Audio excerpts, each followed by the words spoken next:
Coming up, was the 2022 All-Star Game an entertaining product? And will the D-backs have the best outfield in the next 3 to 4 years? Lindsay Crosby's here to break it all down for you next.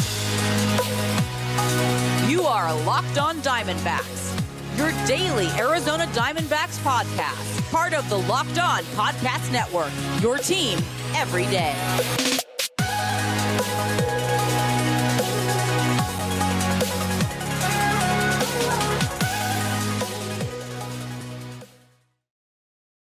Welcome into the Locked On Diamondbacks podcast, part of the Locked On Podcast Network, your team every day listening to the always charismatic host of this podcast, Miller Thomas. I'm a multimedia journalist and I'm a graphic designer. So please go check out my website, millerthomas24.myportfolio.com.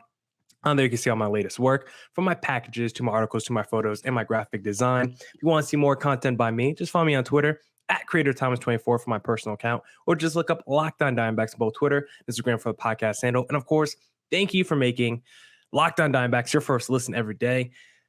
And if you want to continue to support the podcast, just continue to make it your first listen every day. We actually got somebody on the podcast today who should be your second listen every day, and that is Lindsay Crosby of Locked On MLB Prospects. We've talked about him a lot. I think it's actually called Locked On Farm now, but we've talked about him a lot because he's going to be coming on the pod today. We got to talk a little Drew Jones, the number 2 pick for the D-backs, the best player in the draft. So without further ado, let's bring Lindsay Crosby on. Let me take my name away. Lindsay, how are you doing today, sir?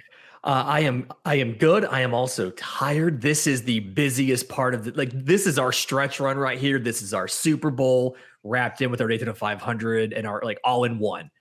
You got the futures game, you got the draft, trade deadlines in 2 weeks. We are just putting them out just all the time. So if you folks want content, if you want to know about these prospects, about these draftees, the trade deadline, all of that, check out Locked On MLB Prospects. Yeah, and thankfully, the D-backs were able to get Drew Jones at number 2 because the D-backs didn't select that high. I don't even know if Lindsay Crosby's coming on this podcast, but he's a hot commodity right now. Like, if you don't have a top 5 pick in the draft, you're not getting Lindsay Crosby for the next 3 months. That man is booked. And just overall, do you think the MLB calendar is just too stacked in this week? Like, literally, like you said, you got the trade deadline, you got the All-Star, you got the futures game, you got all these things going on. It's like, MLB, let's break it down a little bit. Let's break it up a little bit so you can at least have certain points of the season that we're looking forward to. It's not just all in 1 week. The biggest thing to me that tells me there's too much stuff going on right now is day 3 of the draft on Tuesday. So rounds 11 through 20, you turn on MLB Network and they're showing a pregame for the AllStar Game. Mm-hmm. And I'm like, you've got too many things going on. Move the draft back a little bit earlier. I like the idea of holding the draft in Omaha at the College World Series. I think that would be fantastic. Do something like that. But just spread out the draft from the futures game, from the trade deadline. What makes it really hard is now you can trade these players in the trade deadline in 2 weeks. Used to in the past, you had to keep a guy for a year. Mm-hmm. Now you can trade him right away. And so you may draft a guy, by the time he finally gets to somewhere and starts playing ball for you, he may be out the door. So spread it out a little bit, give people like me a chance to sleep and take a breath, and just continue getting love all throughout the summer while no other sports are playing. What are you doing? Yeah, because it's hard to say, hey, let's market our stars better. Let's market the young guys. And it's like, well, the All-Star Game for the young guys is going on during the actual game. And then the draft, like you said, you turn on the coverage. There's no coverage of the draft. It's pregame ceremonies. It's all that other stuff. So it's like, how can you actually put these young guys on the forefront of Major League Baseball and try to market these younger players better if we don't even get to see what they look like when they get drafted? And I think the MLB draft is like the first issue for Major League Baseball and one of their many issues when it comes to marketing. Like, that has to be an event. Like, NHL's kind of in the same space as baseball, where it's like a lot of these guys you won't see for the first 3 to 4 years of their, when they get drafted, but they still make a product, the television product, out of that round 1. They still do round 1. They still make a television product. And baseball right now, I think it's just kind of lacking that area when it comes to the exposure for their stars. Yeah, I mean, it's something where there's nothing else going on right now. You mentioned hockey. They do it. I know people who aren't hockey fans that they watched the hockey draft because there just wasn't a whole lot of other sports on at the moment. Right now, nobody's doing anything. You don't have football's not in training camp yet. The NBA is there doing summer league, but that's it. And so take advantage of it, spread it out, and get yourself some earned media over 2 or 3 weeks. I understand the urge to make the draft into an event And because it was the All-Star break, they were able to have a lot of people there on Sunday for the first and second round, including, I think, 2 of your three draftees were there. But yeah, just spread it out, make it more of an event, do some extra marketing there, and let the draftees have a moment. I like that they got Sunday, but rounds 3 through 20 pretty much were ignored. And you can get a lot of really good talent, and y'all did in those later rounds. And I've heard people talk about too, like maybe the draft or not the draft, the All-Star game. Maybe that should be back to like the 4th of July weekend where it's literally mid-season. It'll be halfway right around the 4th of July weekend. That's like a perfect little break. And then also, I think I just want some extra runaway to talk about the trade deadline. Like we see Juan Soto, all those rumors. Like I want to spend a month just talking about Juan Soto rumors and destinations because I've talked about that's also like the biggest thing that baseball is also lacking, like the off-season drama, the drama surrounding baseball. Like you look at basketball, you look at football, we're talking about what quarterback movement, we talk about what NBA stars are going to go where. We don't really talk about that with baseball. And it's kind of surprised because you look at like free agency, like a lot of big-time MLB players usually hit the free agent market. As chaotic as free agency was this year after the lockout, it reminds me of the first day of NFL free agency and NBA free agency where everything's happening at the same time. And so I think they can learn a lesson and they need to do a specific window and make it into a thing, kind of like the NFL has done, kind of like NBA has done, because like I can remember, I think it was a Monday that they agreed to a deal after the lockout. And it's just like, boom, boom, boom. All these deals start just dropping at the same time. And it's, Freddie Freeman's going to the dog, just massive contracts being given out, Seager, all of that. And so, yeah, just focus better on taking things, letting them stand on their own, and then making them into marquee events. Every single thing the NFL does is a production. Yeah. They put out the schedule in a 2-hour primetime special. Like everything they do is a big deal. And MLB just like does 3 things on the same day.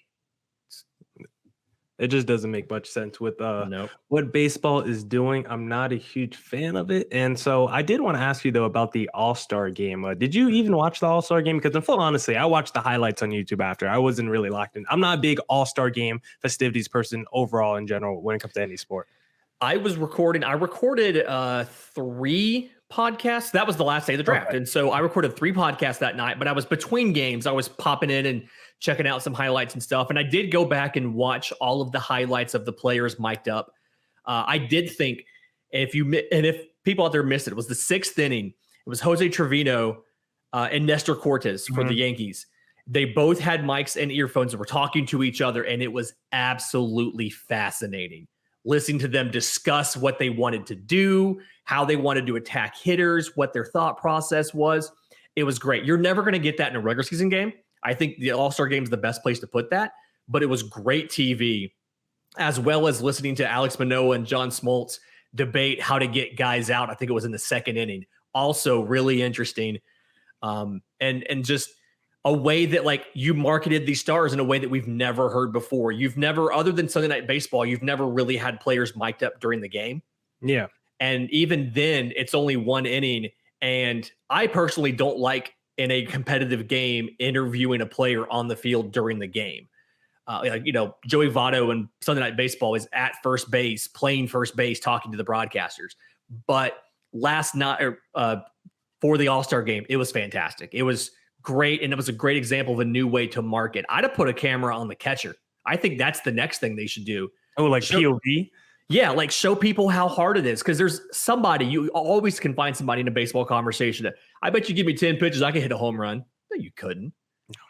Put a camera on a catcher and let somebody look at a 97-mile-an-hour cutter, see if they could try to hit that. Let them, watch the Clayton Kershaw curveball and see if they could, not swing over that. Yeah, I think if you gave me 10 pitches, Lindsay, I'm not sure if I'm making contact with any of them, let alone hit a home run. I mean, those things, I don't even think I would see the ball. I think I would probably be too scared, honestly. I would probably be like 5 feet off the plate and not even close enough to even reach the ball.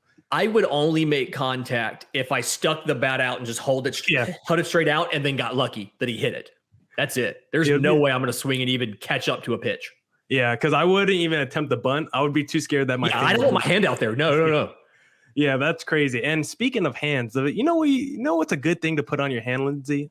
some jewelry, a ring Fine every now and jewelry. then. Yeah, fine jewelry. And the best place for some fine jewelry is none other than BlueNile.com, because whether you're ready to pop the question or you're celebrating a milestone moment, find jewelry as unique as her with the modern convenience of online shopping at BlueNile.com.